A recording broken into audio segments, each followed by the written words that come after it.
Hello everyone, my name is Rishikesh Kanse and today I am going to tell you the story of Sindhutai Sapkal. Sindhutai was born on 14 November 1948 in a cattle grazing family in Maharashtra, uh, in Varda district. Her father was keen to educate her, but mother was not. At the age of the 10, she was married to a man 20 years her senior. Post marriage, she faced a difficult life, but she did not lose hope in her new home. She fought against the exploitation of a local woman who collected cow dung by the forest department and landlords. This only made things more difficult for her. At the age of 20, when 9 months pregnant, she was beaten badly and left to die by husband. She gave birth to a baby girl Mamta in that semi-conscious state and struggled to stay alive. Sindhutai took to begging on the streets and railway platforms to survive. Because she feared being picked up by men at night, she often spent the night at commentaries. Such was her condition that people called her a ghost since she was seen at night in the cemeteries. In this concern, to survive, she found herself in Chikaldara, situated in a Amravati district of Maharashtra.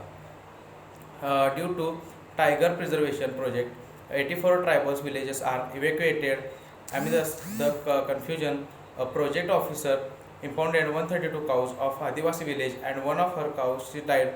Sindhutai decided to fight for a proper rehabilitation of helpless tribals villagers. Her efforts were acknowledged by the Minister of Forest, and he made appropriate arrangement for alternative relocation. It was it was during the trying times that she realized how difficult it would be for abandoned children and orphans and decided to do something for them. Her first adopted child was Deepak, whom she found on a railway track. Quite soon, she had adopted 16 children. So, Sindhudai started taking care of children. In return for some food, looking after these kids soon becomes the mission of her life. So, she opened her first ashram at Chikaldara. People who donated money asked her for a receipt, so she realized the need for an NGO.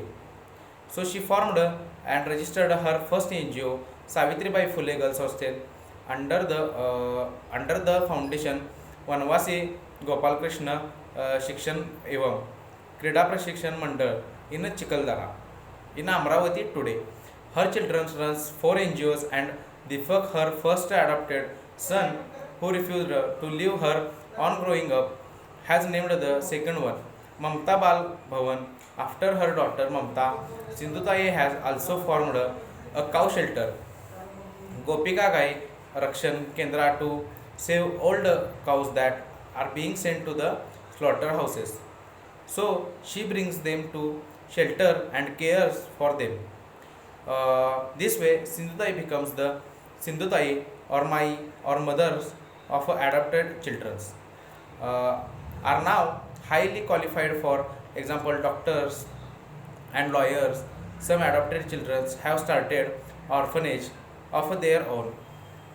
So when Sindhutai's husband returned and asked her for forgiveness, she was gracious enough to forgive the living example of humanity humanity and love. So basically, Sindhutai fought for her and her orphanage and so on. So this is the story of Sindhutai. Thank you.